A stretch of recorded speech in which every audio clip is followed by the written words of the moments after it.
kilala ka eh. Di ba? Yung mga kapatid mo, kilala ka nun. Wala ka may itatago. Yung mga iba, yung bata kayo, maybe now, kasi medyo nagkahiwalay na kayo. Pero nung maliliit kayo, they know your strength, they know your favorite food. Come on now. Alam nila yung temperament mo, alam nila yung strength mo, alam nila yung mga kalokohang ginawa nyo noon. And it's interesting, just like what I mentioned kanina, I'm the youngest, and I'm 42. I'm turning 43 this year. And from time to time, I would visit my sisters in the States and we will see each other. And I'm 42 years old. Ito po yung greetings ng mga kapatid ko sa akin. Pag nakita nila ako, kamusta ka na? Parang naman nagugulo yung buko, di ba? Tapos sabi ko, mga anak ko pala, may anak na ako. Misis ko? Kamusta ka na? Tapos tatawagin ka sa nickname mo. Tapos tatanungin ng mga anak ko, what's that? Don't call me that. Tama. Di ba? Sino dito may nickname ka? Na yung mga kapatid mo lang yung nakakalam. Na pag nalaman ng iba, parang ayaw mong paalam. Yung gano'n, sige, come on, let's be honest. Sino ngayon meron kang gano'n? Di ba? Yung mga iba-ibang kukay, mga unda, yung mga gano'n. Sa akin, hindi ko rin sasabihin. Okay. Hindi negro, okay? Kita ko na agad sa, baka negro tawag sa'yo. Hello, negro kami lahat. So, hindi kami pwede magtawagan ng gano'n. Negro, ikaw din eh. Di ba yung gano'n may, yung term of endearment ba yung tawag doon? Di ba yung may tawag sa'yo and that, you know that name really sounds bad. Di ba? I mean, it just brings a whole lot of memory, but they call you like that because in term of endearment. Tama yung, because it's something that's a little bit special because that's something for you. Because why? Because your brother and your sister knows you.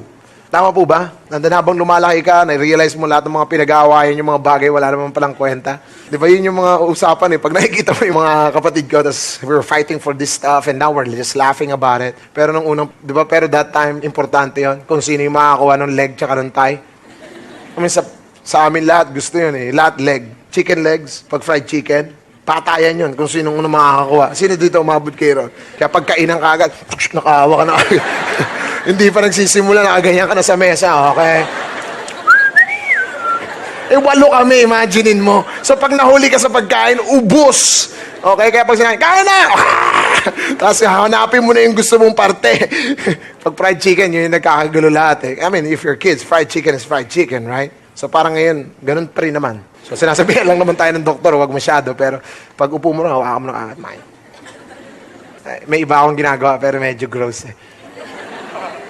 Dinidilaan ko, tas mine. Sorry, huwag niyong gawin ha. I'm just saying. Sorry. Naisip ko lang yung kabataan ko. Para walang kumuha. Mahirap kasi pa nag-pray, baka mawala eh. So, in Jesus' name, amen. So gagawin ko, akin to. Sige, bahala kayo. So, you have to protect your own. Sorry. Yung iba sa inyo, baka yun lang matutunan nyo sa preaching na to, okay? Please, don't copy that. Bad. Okay. But you know what I'm saying, right? They know you. So, they know what I do with my food like that. My brothers knows that. Pag upo namin, pag-usapan nyo, magtatawanan kami. Pero no, hindi nakakatuwa yun. I have 5 sisters, they wanna kill me at that moment. Alam mo naman yung mga babae, syempre, they're a little bit prim and proper. We're boys, we're 3 boys. Imagine mo, yung panganay namin, lalaki, gitna, tsaka dulo. I have to fight. To survive. Tapos, syempre, yung mga sisters and gano'n. And all the fights in the bathrooms. Every morning, we have to go to school. Imagine that, we're 8. Pag nahuli ka, pag nauna yung mga kapatid mong babae, you're late. That's the reality. Pag oh, man! Naghihintay ka ng katakot na ligo. Ang tagal. At matagal pa mabasa yung book namin. Kult kami. You know? So, just add up the whole time. But you know what? Looking at that, it's all of this. They know me. They know Robert. They call me from a very special nickname that all my brothers and sisters know, which is I'm not gonna tell you at all.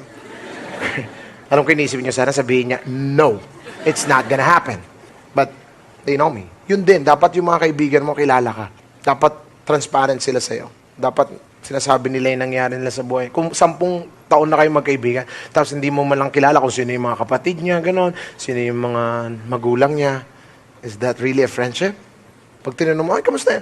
I don't want to talk about it eh. Hello, 15 years na kayo magkaibigan. I can imagine if first month, second month, third month, pero 15 years.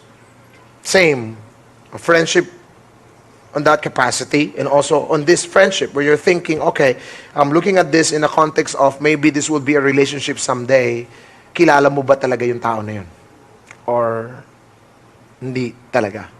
Or konti lang? Don't jump into something more deeper if you really don't know the person. Nakakatakot yun. Okay? And not only that, third, sticks closer than a brother is this, fights for you. Diba? A brother or a sibling would fight for you. Yung will stand with you. Kind of like similar to the first, but a little bit different. I remember when I was in grade school, I think 7th grade, may nakaaway po ako. Actually, inaway ko yata, parang gano'n. Hindi ko na maalala. Sama mo naman, malamang inaway ko. Ako yung inaway ata. Hindi, joke lang. So basta napaaway ako eh. And of course, you're a boy, you're a kid, and then, you kind of like, I was in a fight. I was 7th grade, and I got some bruises, but he got a lot. So, when I went home, tapos nakita ako ng sister ko. So, imagine, they're 5. The other sister saw me. We're studying in the same school. They're a grade higher than me. And pagkita sa akin, ano nangyari sa'yo? Sabi ko, it's okay, I'm fine, gano'n, okay na, tapos na. Kasi sa lalaki, pag nagsuntukan kayo after nun, it's okay. Hindi ka maintindihan nung parang pag nanonood ka ng UFC and MMA, di ba? They're killing each other, but after nung fight, nag-hug sila, thank you bro, galing mo, okay. So, gano'n yung lalaki. Kami pag nagsuntukan kami after nun, it's over. So, after nun, sabi ko sa, it's fine, it's gonna, yeah, sit around. And here's my sister, grabbed my arm, and we went to my classmate in a school. If you're a boy, that looks bad. I mean, your sister fighting for you, it looks bad. Di ba? In any way that you look at it. Di ba? So, sinamahan niya ako, kasama ko siya, ito ba, yung umaway sa'yo. Sa buong klase ko yun, ha? After nun, hiyang-hiya po ako. So, sa lahat ng mga lalaki kong kaibigan, uy, ate mo. Uy, huwag niyo lokohin yan, baka dumating yung ate niya. Kawawa ako, di ba? So, okay. Uy, huwag nyo asarin yan. Darating atin yan. Parang gano'n. Parang you have to endure that for about 3 months. But it's okay. But you know what? Yes, it's kind of like a little awkward, but that's what a brother or sister would do. They would fight for you. Tama po ba? Tanong kita, on that context, meron kang kaibigan, meron bang mga kaibigan na talagang fights for you? I hope so. Lagay natin dito sa isang context, yung magiging in a relationship, maybe it's gonna something that will be special. Tingin kayo dito, kung hindi ka pinaglalaban yan ngayon, mahirap yan pag mag-asawa na kayo. Kunwari ganito, ito yung setting. Friend mo, di ba? Parang special friend, tapos pag kasama yung mga kaibigan, ay, gano'n, tapos nalimutan ka doon. Tapos ito yung introduction sa'yo, or this is how the person would introduce. By the way, by the way, there's something wrong. Or, you're in a relationship, and then that person, okay, mas mahal niya yung nanay niya kaysa sa'yo. Mahirap yon. Mahirap yan ngayon, at pag kinasal kayo, lalo na. Okay? So, this is important. That's why this is a foundation that you need to place. Kasi pag hindi, it's gonna spell something else in the future. It's gonna leak out, whether you like it or not. Lalabas yan. Kaya ito yon. Pag mas yung kinukonsider mo, or boyfriend mo ngayon, or, mas mahal niya yung nanay niya, kahit mali yung nanay niya, tama pa rin, you have to reconsider that relationship. Really. Maniwala po kayo. Alright? And here's the last one. Tingnan mo yung katabi mo. Sabi mo sa kanya, hindi ikaw yon, alam ko. May kakilala ka lang. And here's the last one. A friend speaks the truth no matter what. I like this. A friend speaks the truth no matter what. Look at this. Proverbs 27 verse 6. Wounds from a friend can be trusted, but an enemy multiplies kisses. Okay? New Living Translation. Sabi niya, wounds from a sincere friend are better than many kisses from an enemy. Ibig sabihin nito, if that's your friend, will speak the truth and that sometimes will hurt you. Will say the things that, things that you need to hear, not what you want to hear. And this is, as a Filipino, ito yung culture na mahina tayo because we don't want to say the things that that our friend needs to hear. Because hindi tayo confrontational. Ayaw natin yon. So, not to ruffle the feathers, ano naman, baka mahirap, baka sabihin ko hindi na kami magkaibigan, na pabayaan na lang natin. Di ba? This is important. Will speaks the truth no matter what. Ibig sabihin, will call out the things in your life if it is wrong. Kung yung mga friend mo, sinatawag mong friend, sinasabi lang yung gusto mong marinig, hindi ka sinasabihan yung dapat mong marinig, there's something wrong about that friendship. Dapat, kung totoong friendship yan, masasabi mo yung mga bagay na kailangan niya marinig, hindi lang yung gusto niya. That's the balance of the two things that we have discussed a while ago. Yes, he fights for you. Yes, stands with you and helps you. Pero at the end, speaks the truth no matter what. Pag mali ka, hindi kinokondena. Ano good example? Let me just put example, okay? Here's the illustration. May mga kaibigan ka. Basic to, pero hirap na hirap tayo. May bad breath. Hindi mo masabi. Di ba? Kailangan sabihin mo. Sino magsasabi? Di ba nakakatawa? Pero totoo eh. May bad breath yung kaibigan mo, tinitiis mo na lang. Pag nag-usap kayo, hindi kayo humihinga.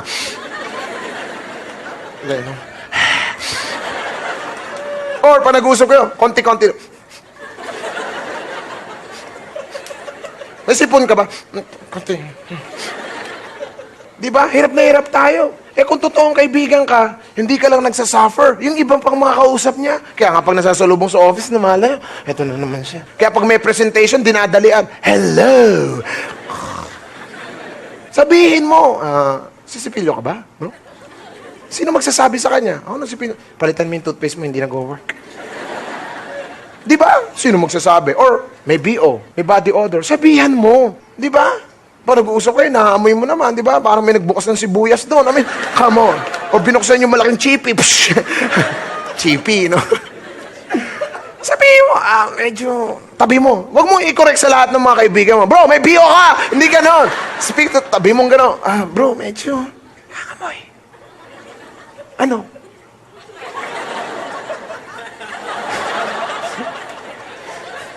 Di ba?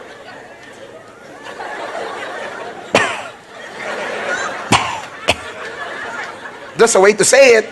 Magkaibigan naman kayo. You know how to say that. Just put him in a private room. Kayo lang. Tapos say, bro, medyo... Nakapag-deodorant ka ba ngayon? Ay, nalimutan ko. Halatang halata. May 7-Eleven sa baba. Kuha ka na, bro. Dahil meron pa tayong presentation mamaya. Mamamatay na kami sa kwarto. Alam mo yun?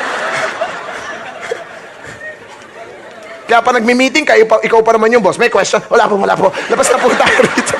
Pwede mo bandalian na natin dahil hindi kami... Sabihin mo. Hiyang-hiya tayo. Tingin kayo dito, sino magsasabi? Pag hindi mo ito yung fear natin. Kasi pastor, pag sinabi ko po yung truth, or baka hindi na kami maging friends. Then that's the level of the friendship that you have. Ito pa yung pinakamahirap, okay? And sa culture, this is difficult for us. Yung hindi mo masabi sa kaibigan mo, or alam mo na, nagbababae yung asawa, hindi masabi. Tapos nung pumutok na yon, dun lang, actually, ang tagal ko nang alam, hindi ko nang masabi sa'yo. What's that? Ito example may friend ako kausap ko kanina. Sabi niya yung isang helper niya, pinaalis niya because there's something going on. Yung gardener niya, after pinalayas, tsaka lumapit. Oo nga po, sir. Actually, totoo po. Ito pa po yung mga ibang ginawa niya na hindi niyo po alam. Sabi niya, thank you pero next time, pag hindi mo sinabi sa akin na I'll fire you. So, doon tayo nagkakaroon ng lakas ng loob. Dapat kung kaibigan mo yon, lapitan mo na. You know what? Yung boyfriend mo, sorry, nakita ko may kasamang ibang babae. Baka kapatid lang. Naghahalikan sila. Sobra silang close. Di ba? And again, in all saying, I don't want naman konting nakita mo lang, sinusumbong mo. Ay, nakita ko yung boyfriend mo, naglalakad sa mall. Hindi ko kailangan yun. Naglalakad sa mall, so? Hindi ba pwede maglakad sa mall? I mean, nakita ko yung boyfriend mo, nanonood ng sine. Ang tanong, sino kasama? Make a holding hands. Nanay niya ata to. Come on. I mean, that's not what I'm talking about. You get what I'm saying, right? So, ganun yun. A friend speaks the truth no matter what. You can call things in your life. Sabihin ka, you know what? And I love this. I've done this to some.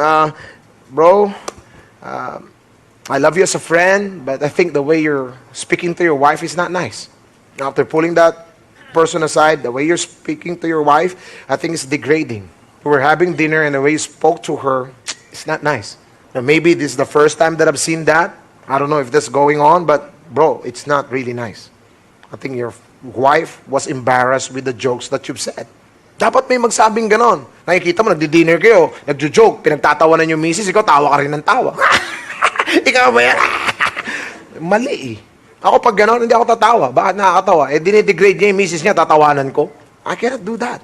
I'll call him and talk to him, bro. You can't do that. I mean, you can't say jokes like that if you want your marriage to last. Kung totoong kaibigan ka, ganun. Huwag kang mahiya. So anong gusto mo sabihin mo lang sa kanya? Yung mga ganda, bro, ang galing ng jokes mo, bro, nakakatawa. Champion. Tapos umiiyak yung misis dahil napahiya. So, tingin kayo dito. From that context, yes, and also from this. Kung kinukonsider mo yung tao na yun, something that's gonna flourish into a relationship, that's important. Truth is very important. Dapat yung tao na yun nagsasabi ng totoo. Hindi nagsisinungaling. Tingin kayo dito.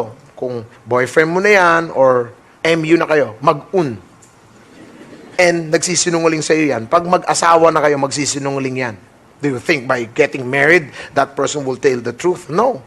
Sinungaling ngayon yan. Pag mag-asawa kayo, sinungaling pa rin yan. At tumahimik po, mga kaibigan. Huwag mong tingnan yung asawa mo ngayon, okay? I'm not saying he is. What I'm saying is, kaya nga siya foundation eh. Tingnan natin. Kailangan masabi mo. Kung yung tao na yun, dapat nasasabi mo na sa kanya how you feel. Hindi yung natatakot ka. Ngayon pa lang, nasa relationship pa lang kayo, hindi mo na masabi na ito yung nararamdaman ko. Pag sinasabi mo yan, ito yung napifeel ko. Kailan mo sasabihin yun? Pag kasal na kayo? Kaya ito yung problema eh. And here's how the problem is. And here's how it explodes.